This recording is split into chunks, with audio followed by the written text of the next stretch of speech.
ഉടനിവർത്തി നമ്മൾ മണിതുയർത്തി മണ്ണിൽ തനിമയുടെ പുതിയൊരിടം കേരനിരതൻ ക്ഷേമമരുളും തെളിവായി ദിനവും വളരും ഇടമാണ് കേരളം, പ്രിയ കേരളം. പൗരന്മാർക്ക് ക്ഷേമവും നാട്ടിൽ വികസനവും ഉറപ്പുവരുത്തിയ ഒരു ഭരണവർഷം കൂടി കടന്നുപോയിരിക്കുകയാണ്. പരിമിതികൾക്കിടയിലും ശ്രദ്ധേയമായ നിരവധി പദ്ധതികളിലൂടെയും അംഗീകാരങ്ങളിലൂടെയുമാണ് കേരളം പോയ വർഷം കടന്നുപോയത്. ഇനി നമ്മളെല്ലാവരും 2025 പ്രതീക്ഷകളിലാണ്. ആ പ്രതീക്ഷകളും പോയ വർഷത്തെ ശ്രദ്ധേയമായ ചുവടുവയ്പ്പുകളും പങ്കുവയ്ക്കുന്ന പ്രിയ കേരളത്തിലേക്ക് ഏവർക്കും സ്വാഗതം. പോയ വർഷം കേരളത്തിലെ ഏറ്റവും ശ്രദ്ധേയമായ വൻകിട പദ്ധതി ഏതെന്ന ചോദ്യത്തിന് ഒറ്റ ഉത്തരമേ ഉള്ളൂ. അത് നമ്മുടെ വിഴിഞ്ഞം തുറമുഖമാണ്. പുതുവർഷത്തിൽ തന്നെ കമ്മീഷൻ ചെയ്യുമെന്ന് പ്രതീക്ഷിക്കുന്ന വിഴിഞ്ഞത്തെക്കുറിച്ചും കേരളത്തിന്റെ മികവുറ്റ വ്യവസായ സൗഹൃദ അന്തരീക്ഷത്തെക്കുറിച്ചും കാണാം ഇന്നാദ്യം പ്രിയ കേരളത്തിൽ.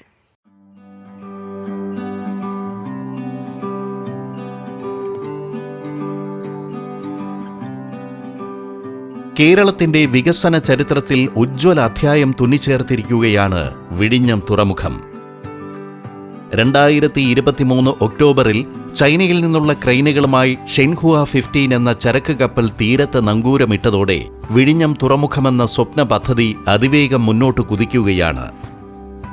ജൂലൈ 1 ട്രയൽ റൺ ആരംഭിച്ച വിഴിഞ്ഞത്ത് ക്രിസ്മസ് ദിനം വരെ 102 ചരക്ക് കപ്പലുകൾ നങ്കൂരമിട്ട് കഴിഞ്ഞു. ഇതിനകം 2 ലക്ഷത്തിലധികം കണ്ടെയ്നർ കൈകാര്യം ചെയ്ത തുറമുഖം ഡിസംബർ 3 മുതലാണ് വാണിജ്യാടിസ്ഥാനത്തിൽ പ്രവർത്തിച്ചു തുടങ്ങിയത്. INTRV 01 എന്നാണ് തുറമുഖത്തിന്റെ രാജ്യാന്തര ലൊക്കേഷൻ കോഡ്.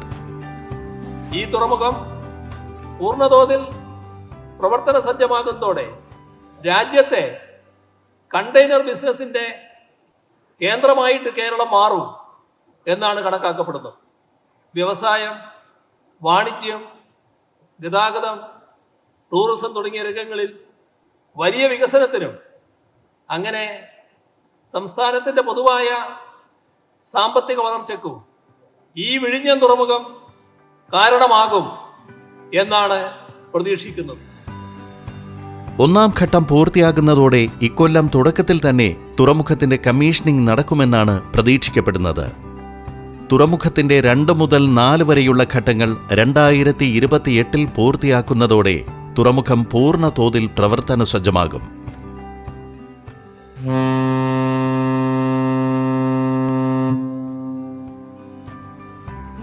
$8,867 കോടി രൂപയാണ് വിഴിഞ്ഞം തുറമുഖത്തിന്റെ നിർമ്മാണത്തിനുള്ള ആകെ മുതൽ മുടക്ക്. ഇതിൽ 5,595 കോടി രൂപ സംസ്ഥാന സർക്കാരും 818 കോടി രൂപ കേന്ദ്ര സർക്കാരും നൽകുമെന്നായിരുന്നു വ്യവസ്ഥ. കേരളം വിഴിഞ്ഞത്തിനായി 2,159 കോടി രൂപ ചിലവഴിച്ചു കഴിഞ്ഞു. എന്നാൽ കേന്ദ്ര സർക്കാർ ഇതേവരെ തുറമുഖത്തിന്റെ നിർമ്മാണത്തിനായി തുകയൊന്നും അനുവദിച്ചിട്ടില്ല. അനേകം പ്രദേശവാസികൾക്ക് ഇതിനകം തൊഴിലവസരങ്ങൾ ഉറപ്പാക്കിയും പ്രതിസന്ധികളെ അതിജീവിച്ചും ഈ പുതുവർഷത്തിൽ അങ്ങനെ വിഴിഞ്ഞത്തെ നമ്മുടെ സർക്കാർ ചരിത്രത്തിലേക്ക് നങ്കൂരമിടിയിക്കുകയാണ്.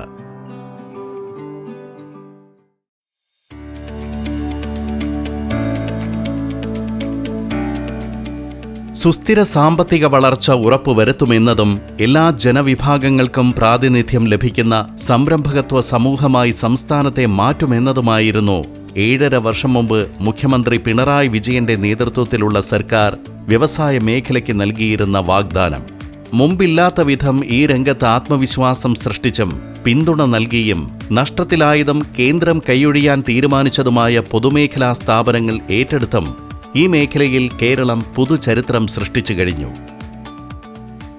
നഷ്ടത്തിൽ പ്രവർത്തിച്ചിരുന്ന പൊതുമേഖലാ സ്ഥാപനങ്ങൾക്കും സർക്കാരിൻ്റെ സാമ്പത്തികമായിട്ടുള്ള ഞെരുക്കമുള്ള ഈ സമയത്തും മുന്നോട്ട് പോകാൻ സാധിക്കുന്നെങ്കിൽ കൃത്യമായിട്ടും അതിൻ്റെ അർത്ഥം നല്ല മാനേജ്മെൻറ്റും നല്ല നിലവാരമുള്ള ഉൽപ്പന്നങ്ങളും അതിലെല്ലാം ഉപരിയായിട്ട് അത് വിപണി കണ്ടെത്താനുള്ള കൃത്യമായിട്ടുള്ള ശ്രമങ്ങളുമാണ്.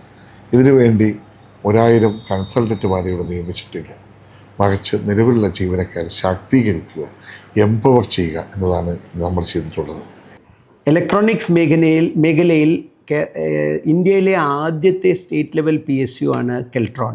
അത് കഴിഞ്ഞിട്ട് പല സ്റ്റേറ്റിലും ഇതേപോലത്തെ സ്ഥാപനങ്ങൾ വന്നെങ്കിലും ഇന്ന് 50 കൊല്ലം കഴിഞ്ഞിട്ടും കെൽട്രോൺ സ്ട്രോങ് ആയിട്ട് നിൽക്കാൻ പറ്റുന്നുണ്ട്. അതിൻ്റെ പ്രധാന കാരണമാണ് നമ്മുടെ കേരള ഗവൺമെൻറ്റിൻ്റെ ഫുൾ സപ്പോർട്ട് എപ്പോഴും കെൽട്രോണിനുണ്ട്. നമ്മുടെ ഇൻഡസ്ട്രീസ് ഡിപ്പാർട്ട്മെൻറ്റിൻ്റെ പ്രോത്സാഹനം അതൊരു വലിയ കാര്യമാണ്. അവിടുത്തെ ഓഫീസേഴ്സ് ഏത് ലെവലിലാണെങ്കിലും ടോപ്പ് ടു ബോട്ടം നല്ല പ്രോത്സാഹനമാണ് എപ്പോഴും ആൻഡ് സപ്പോർട്ടാണ്. പിന്നെ നമ്മുടെ വർക്ക് ഫോഴ്സ് എന്ന് പറഞ്ഞാൽ ഒരു സ്ട്രോങ് ഡെഡിക്കേറ്റഡ് ടീമാണ്, ഇവിടുത്തെ മോട്ടിവേറ്റഡ് ടീം. അതുകൊണ്ടാണ് കെൽട്രോൺ ഇങ്ങനെ പിടിച്ചു നിൽക്കാൻ പറ്റുന്നത്. രാജ്യത്തെ ഏറ്റവും വികസിതമായ വ്യവസായങ്ങളുടെ ഹബ്ബാക്കി കേരളത്തെ മാറ്റുക എന്ന ലക്ഷ്യത്തോടെ വ്യവസായ നയം തന്നെ പുതുക്കിയ രണ്ടാം പിണറായി വിജയൻ സർക്കാർ 2023 ഈസ് ഓഫ് ഡൂയിങ് ബിസിനസ് റാങ്കിങ്ങിൽ 28-ൽ നിന്ന് 15-ാം സ്ഥാനത്തേക്ക് വ്യവസായ കേരളത്തെ നയിച്ചു. ഒരു വർഷത്തിനിപ്പുറം കേന്ദ്ര സർക്കാർ പുറത്തിറക്കിയ ഈസ് ഓഫ് ഡൂയിങ് ബിസിനസ് സൂചികയിൽ കേരളം ഒന്നാമതാണ്. കേവലം 3 വർഷം കൊണ്ടാണ് 28-ൽ നിന്ന് 1-ാം സ്ഥാനത്തേക്കുള്ള കേരളത്തിന്റെ മുന്നേറ്റം. വ്യവസായ സൗഹൃദാന്തരീക്ഷം സൃഷ്ടിക്കാൻ നമ്മുടെ സർക്കാർ സ്വീകരിച്ച നടപടികളും പരിഷ്കാരങ്ങളും തന്നെയാണ് കേരളത്തെ രാജ്യത്തിനാകെ മാതൃകയാകുന്ന നേട്ടത്തിലേക്ക് നയിച്ചത്.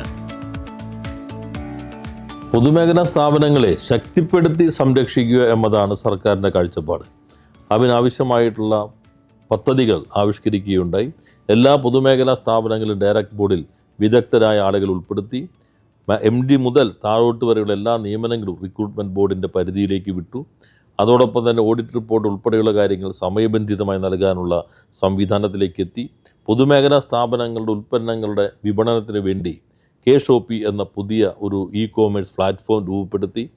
പരമ്പരാഗത വ്യവസായങ്ങളെയും ഇന്നത്തെ വെല്ലുവിളികളെല്ലാം നേരിടുമ്പോഴും അവയെയും സംരക്ഷിക്കാനുള്ള സമീപനമാണ് സർക്കാർ സ്വീകരിക്കുന്നത്. ആധുനികവൽക്കരിച്ചും കുറേ കൂടി മെച്ചപ്പെട്ട രൂപത്തിൽ വൈവിധ്യവൽക്കരിച്ചും പരമ്പരാഗത വ്യവസായത്തെ കൂടി മുന്നോട്ട് കൊണ്ടുപോകാൻ സർക്കാർ ശ്രമിക്കുന്നുണ്ട്.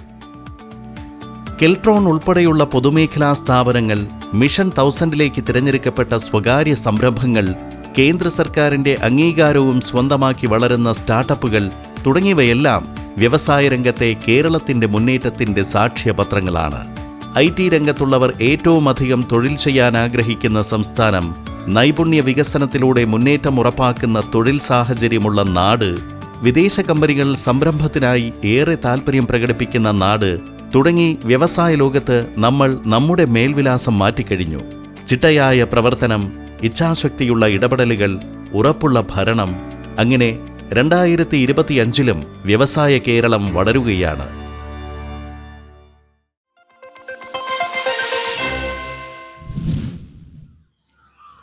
ഒരു ലാപ്ടോപ്പോ സ്മാർട്ട് ഫോണോ കയ്യിലുണ്ടെങ്കിൽ സർക്കാരിൻ്റെ മിക്ക സേവനങ്ങളും വീട്ടിലിരുന്ന് തന്നെ നേടാമെന്ന നിലയിലേക്ക് 2025-ന്റെ തുടക്കത്തിൽ തന്നെ കേരളം എത്തിയിരിക്കുകയാണ്. K-Smart എന്ന ഒരൊറ്റ പദ്ധതി കൊണ്ടുണ്ടായ നേട്ടം, അതിൻ്റെ വിജയഗാഥയും റവന്യൂ വകുപ്പിൻ്റെ പുതിയ ഈ സേവനങ്ങളെക്കുറിച്ച് അറിയാം ഇനി പ്രിയ കേരളത്തിൽ.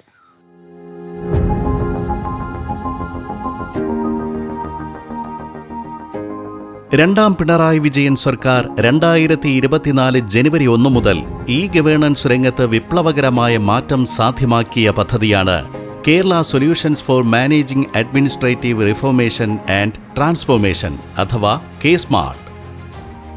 ആരംഭം കുറിച്ച നാൾ മുതൽ പൊതുജനങ്ങൾക്ക് പ്രയോജനപ്രദമായ പദ്ധതിയിലൂടെ നടപടിക്രമങ്ങളുടെ നൂലാമാലകൾ ഒഴിവാക്കി തദ്ദേശഭരണ സ്ഥാപനങ്ങളിലെ സേവനങ്ങളും സർട്ടിഫിക്കറ്റുകളും സർക്കാർ ഒറ്റ ക്ലിക്കിൽ ലഭ്യമാക്കി.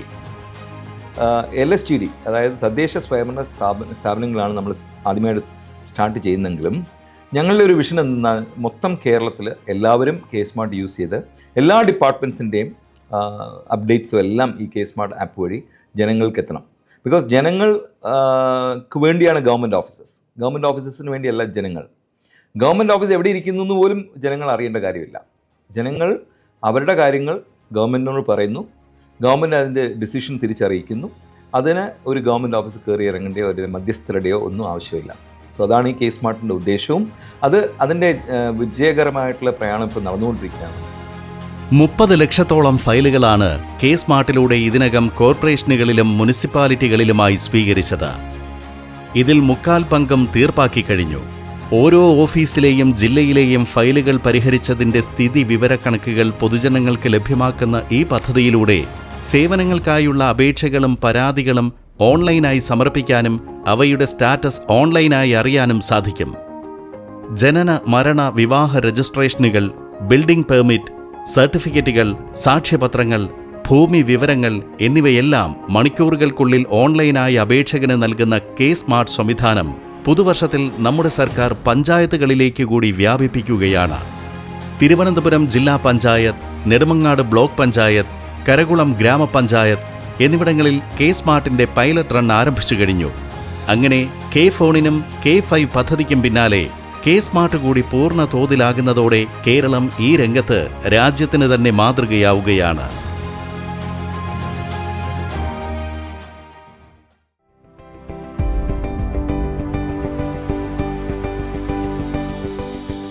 ഈ സാക്ഷരത നേടിയവർക്ക് നേരിട്ടും അല്ലാത്തവർക്ക് അക്ഷയ സെന്ററുകൾ ഉപയോഗപ്പെടുത്തിയും നമ്മുടെ നാട്ടിൽ സർക്കാർ സേവനങ്ങൾ നേടിയെടുക്കാൻ സാധിക്കുന്ന സാഹചര്യം ഉറപ്പായതോടെ ഭരണനിർവഹണത്തിലും കേരളം രാജ്യത്തിന് മാതൃക സൃഷ്ടിക്കുകയാണ്.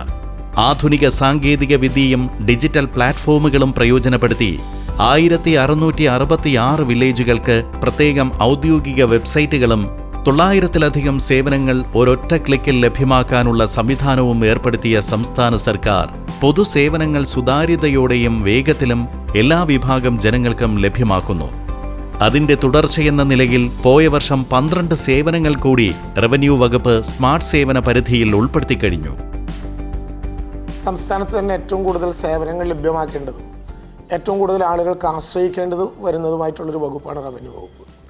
സ്വാഭാവികമായിട്ടും ഏറ്റവും കൂടുതൽ ആളുകൾ ആശ്രയിക്കേണ്ട ഒരു വകുപ്പ് എന്ന നിലയിൽ റവന്യൂവിന് ഭൂമിയും ഭൂമിയുടെ രേഖയുമായി ബന്ധപ്പെട്ട സേവനങ്ങൾ മാത്രമല്ല, ഒരു സേവന വകുപ്പ് എന്ന നിലയിൽ മറ്റു വകുപ്പുകൾ ആവശ്യപ്പെടുന്ന എല്ലാ വിധത്തിലുള്ള സേവനങ്ങളും നിർവഹിക്കേണ്ട ഒരു വകുപ്പാണ്. അതുകൊണ്ടാണ് റവന്യൂവിനെ മാതൃവകുപ്പ്, സേവന വകുപ്പ് എന്ന പേരുകളിലെല്ലാം അറിയപ്പെടുന്നത്.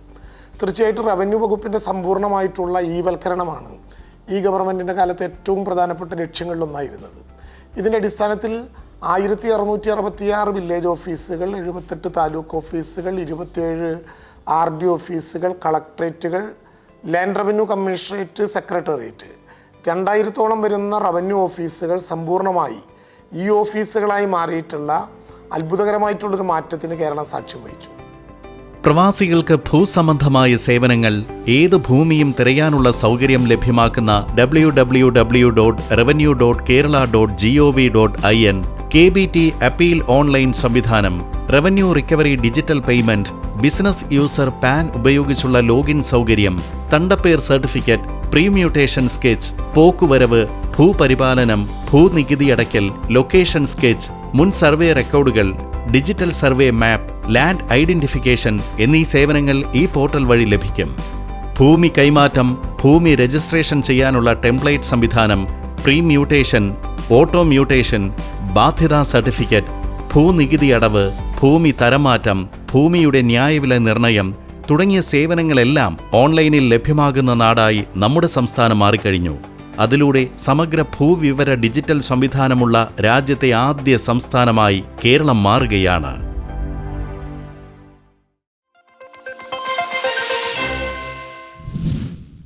രോഗമേതായാലും ഇപ്പോൾ മിക്ക ആളുകളും സർക്കാർ ആശുപത്രികളിലേക്കാണ് ചികിത്സയ്ക്കായി പോകുന്നത്.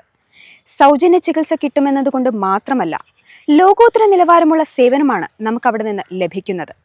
ഇതൊക്കെ കൊണ്ടാണ് നീതി ആയോഗിന്റെ സുസ്ഥിര വികസന സൂചികയിൽ കഴിഞ്ഞ 4 തവണയായി നമ്മൾ 1-ാം സ്ഥാനം നിലനിർത്തുന്നത്.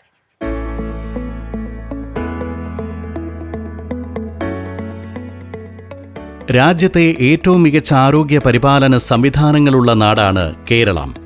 എല്ലാവർക്കും മികച്ച ചികിത്സയും ആരോഗ്യ പരിരക്ഷയും ഉറപ്പാക്കുന്ന നാട്.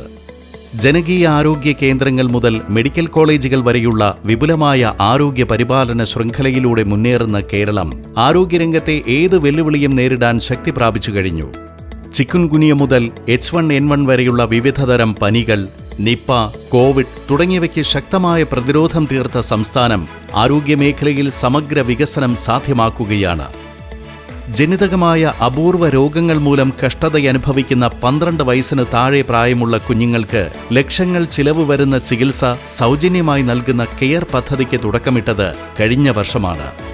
18 വയസ്സിന് താഴെ പ്രായമുള്ള മുഴുവൻ ഹീമോഫീലിയ എ ബാധിതർക്കും വൻ തുക ചിലവ് വരുന്ന മോണോക്ലോണൽ ആന്റിബോഡി ചികിത്സ ആശാധാര പദ്ധതി വഴി സർക്കാർ ചിലവിൽ നൽകുന്നതിനും പോയ വർഷമാണ് തുടക്കമായത്. കഷ്ടതയനുഭവിക്കുന്നവർക്ക് കൈത്താങ്ങ് നൽകുന്നതിനുള്ള അംഗീകാരമായി രാജ്യത്ത് ഏറ്റവും കൂടുതൽ സൗജന്യ ചികിത്സ നൽകിയ സംസ്ഥാനത്തിനുള്ള കേന്ദ്ര സർക്കാരിന്റെ ഉത്കൃഷ്ടതാ പുരസ്കാരം, തിരുവനന്തപുരം മെഡിക്കൽ കോളേജിലെ അത്യാഹിത വിഭാഗത്തിന് മികവിന്റെ കേന്ദ്രം അംഗീകാരം എന്നിവയുൾപ്പെടെ 20-ലധികം അവാർഡുകളാണ് ഒരു വർഷത്തിനുള്ളിൽ ആരോഗ്യ കേരളം സ്വന്തമാക്കിയത്. എൻ്റെ മകൻ ഒരു ഹീമോഫീലിയ രോഗിയാണ്. ഹീമോഫീലിയ ഒരു രക്തജന്യ രോഗമാണ്. 1 മുതൽ 18 വയസ്സ് വരെയുള്ള രോഗികൾക്ക് ആശാധാരയിൽ മുൻപ് ലഭിച്ചിരുന്ന ഒരു ചികിത്സ എന്ന് പറയുന്നത് ആഴ്ചയിൽ 2 ദിവസം സർക്കാർ ആശുപത്രിയിൽ പോവുകയും ഈ രക്തത്തിൻ്റെ ഘടകം കുഞ്ഞുങ്ങൾക്ക് കുത്തിവെക്കുകയും ചെയ്യുന്ന ഒരു രീതിയായിരുന്നു. അത് ഈ കുഞ്ഞുങ്ങളുടെ പഠനത്തെ ബാധിച്ചിരുന്നു. അവരുടെ രക്ഷകർത്താക്കൾക്ക് കൃത്യമായിട്ട് ജോലിക്ക് പോകാൻ സാധിക്കാത്ത ഒരവസ്ഥയുമായിരുന്നു. എന്നാൽ ഈ കഴിഞ്ഞ ഒരു വർഷമായിട്ട് ഈ ചികിത്സയിൽ ഏറ്റവും നൂതന മാർഗമായതും ഏറ്റവും ചിലവേറിയതുമായ എമിസിസുമാബ് എന്നുള്ള ഒരു മരുന്ന് ഈ കുഞ്ഞുങ്ങൾക്ക് കൊടുത്തു തുടങ്ങി. അതുകൊണ്ടുള്ള പ്രയോജനം എന്തെന്ന് പറഞ്ഞു കഴിഞ്ഞാൽ, മാസത്തിൽ 1 തവണ ഈ കുഞ്ഞുങ്ങൾക്ക് ആശുപത്രിയിൽ പോയാൽ മതി.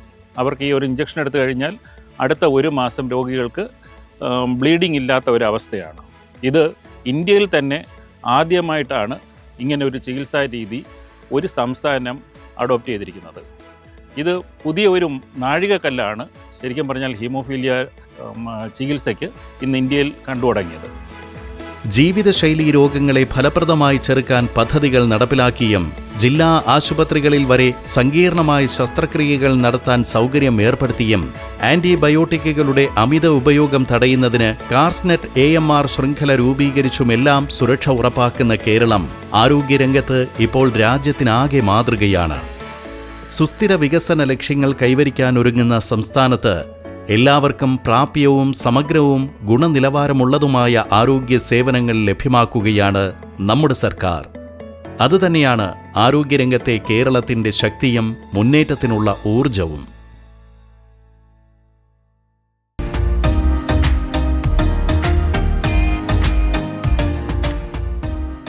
സുസ്ഥിര വികസന ലക്ഷ്യങ്ങളിലേക്ക് രാജ്യം മുന്നേറുമ്പോൾ ആ യാത്രയെ നയിക്കുകയാണ് കേരളം. വികസന ക്ഷേമ പ്രവർത്തനങ്ങളിൽ ദിശാബോധവും ആസൂത്രണവും സമയബന്ധിത നിർവഹണവും ഉറപ്പാക്കിയാണ് നമ്മുടെ സംസ്ഥാനത്തിന്റെ മുന്നേറ്റം. അതിന് തെളിവാകുകയാണ് നീതി ആയോഗ് തയ്യാറാക്കിയ സുസ്ഥിര വികസന സൂചികയിലെ കേരളത്തിന്റെ 1ാം സ്ഥാനം. 2018 സുസ്ഥിര വികസന സൂചികയ്ക്ക് തുടക്കം കുറിച്ചതു മുതൽ രാജ്യത്ത് 1ാം സ്ഥാനത്താണ് കേരളം. 2024 അചഞ്ചലമായി തുടരുന്ന മുന്നേറ്റം. അതാണ് സുസ്ഥിര വികസന സൂചികയിലെ കേരളം. നാടിന്റെ വികസനം എന്നത് ഏതെങ്കിലും ഒരു പ്രദേശത്തിന്റെ വികസനമല്ല. ആവർത്തിച്ച് ഗവൺമെന്റ് വ്യക്തമാക്കിയതാണിത് പലവട്ടം. അതാണ് സാമൂഹ്യ നീതിയിൽ അധിഷ്ഠിതമായ സർവതലസ്പർശിയായ വികസനം എന്ന് 2016 മുതൽ LDF പറഞ്ഞുകൊണ്ടിരിക്കുന്നത്. 2 വർഷത്തിലൊരിക്കൽ നീതി ആയോഗ് പ്രസിദ്ധീകരിക്കുന്ന സുസ്ഥിര വികസന സൂചികയിൽ കഴിഞ്ഞ 4 തവണയും ഒന്നാമതെത്തിയത് കേരളമാണ്. 2020-21 സാമ്പത്തിക വർഷത്തേക്കാൾ 4 പോയിന്റ് ഉയർത്തിയാണ് ഒടുവിൽ കേരളം നേട്ടം ആവർത്തിച്ചത്. പ്രതിസന്ധികൾ പലതുണ്ടെങ്കിലും വികസന വഴിയിൽ കേരളത്തിന്റെ ദിശാബോധവും അത് ആർജിക്കുന്നതിലെ മികവുമാണ് ഈ വിലയിരുത്തലിലൂടെ അംഗീകരിക്കപ്പെടുന്നത്. നോട്ട് നിരോധനം, നൂറ്റാണ്ടിലെ മഹാപ്രളയം, മഴക്കെടുതികൾ, ഓഖി, നിപ്പ, കോവിഡ് മഹാമാരി, കേന്ദ്ര സർക്കാരിന്റെ ആവർത്തിക്കുന്ന സാമ്പത്തിക അവഗണന തുടങ്ങിയ പ്രതികൂല സാഹചര്യങ്ങളെല്ലാം അതിജീവിച്ചാണ് നമ്മൾ ഒറ്റക്കെട്ടായി മുന്നേറുന്നത്. അതുകൊണ്ടാണ് നമ്മുടെ കേരളം ഈ നേട്ടത്തിൽ അഭിമാനിക്കുന്നത്.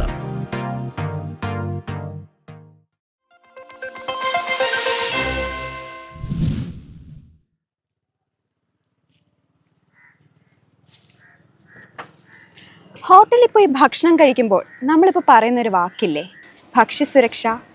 അതിലെ 1ാം സ്ഥാനം നമ്മുടെ കേരളത്തിനാണ്. അതുപോലെ തന്നെ ഉന്നത വിദ്യാഭ്യാസം നേടുന്നവരുടെ എണ്ണത്തിലും നമുക്കാണ് മികവ്. ഈ രണ്ടിൻ്റെയും വിശദ വിവരങ്ങൾ കാണാം ഇനി പ്രിയ കേരളത്തിൽ.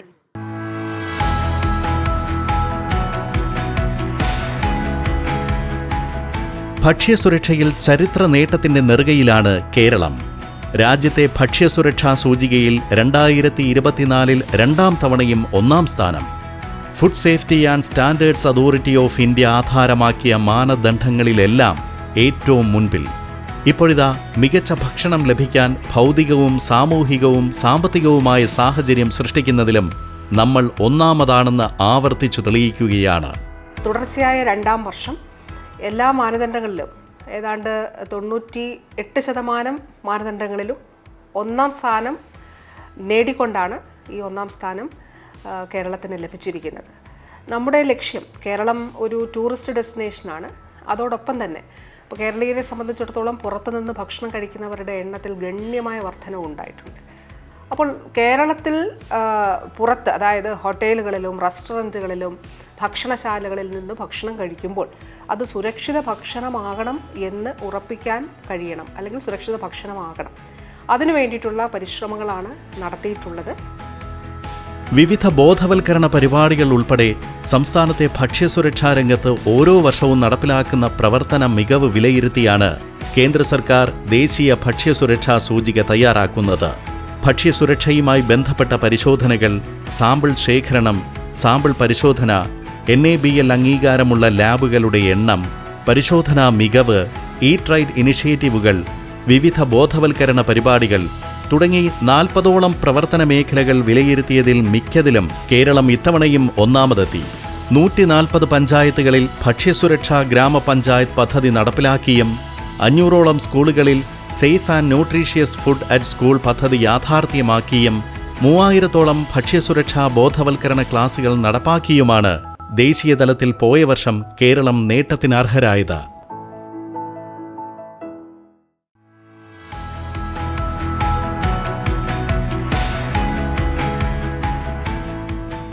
കേരളത്തിലെ ഉന്നത വിദ്യാഭ്യാസ രംഗം വളരുകയാണ്. രാജ്യത്ത് ഉന്നത വിദ്യാഭ്യാസം നേടുന്നവരുടെ എണ്ണത്തിലും നിലവാരത്തിലും ഒന്നാം സ്ഥാനത്തെത്തിയ കേരളത്തിൽ NAC പരിശോധനയിൽ കേരള, MG, കാലിക്കറ്റ്, കൊച്ചി സർവകലാശാലകൾക്ക് രാജ്യത്തെ ഉയർന്ന ഗ്രേഡ് ലഭിച്ചു കഴിഞ്ഞു. 269 കോളേജുകൾ NAC അക്രഡിറ്റേഷൻ നേടിയപ്പോൾ രാജ്യത്ത് ഉന്നത വിദ്യാഭ്യാസം നേടുന്നവരുടെ എണ്ണത്തിലും കേരളം മുന്നിലെത്തിക്കഴിഞ്ഞു.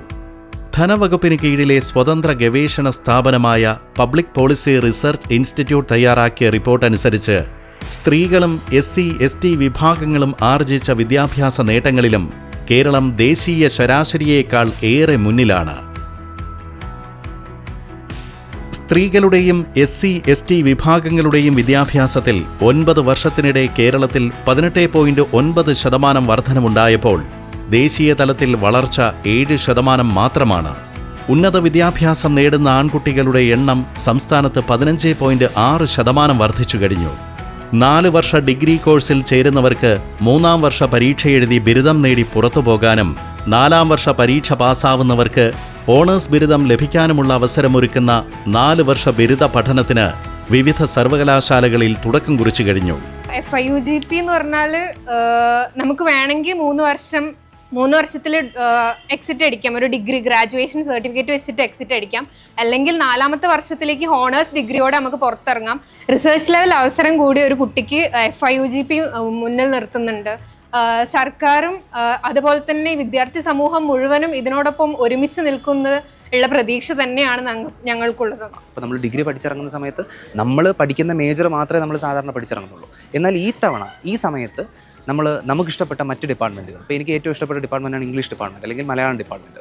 അപ്പോൾ അതിൽ നിന്നൊക്കെയുള്ള കോഴ്സുകൾ നമുക്ക് കൂടുതൽ മനസ്സിലാക്കാനും അതൊന്ന് എക്സ്പ്ലോർ ചെയ്യാനുള്ള ഒരു അവസരം നമുക്ക് മുമ്പിലേക്ക് തുറന്നു കിട്ടുകയാണ്. ഇങ്ങനെ സംസ്ഥാനത്തിന്റെ ഉന്നത വിദ്യാഭ്യാസ ആവാസ വ്യവസ്ഥയെ ഉത്തേജിപ്പിക്കുന്ന സർക്കാർ ലോകോത്തര നിലവാരത്തിലുള്ള വിദ്യാഭ്യാസം ഉറപ്പുവരുത്തി ഒരു വിജ്ഞാന സമ്പദ് വ്യവസ്ഥയിലേക്ക് കേരളത്തെ നയിക്കുകയാണ്. സമഗ്രമായ പരിഷ്കാരങ്ങളിലൂടെയും ചിട്ടയായ ആസൂത്രണത്തോടെയും വിവിധ പദ്ധതികളും നയങ്ങളും ആവിഷ്കരിച്ച് ഈ രംഗത്തും കേരളം മികവുറ്റ മോഡൽ സൃഷ്ടിക്കുന്നു.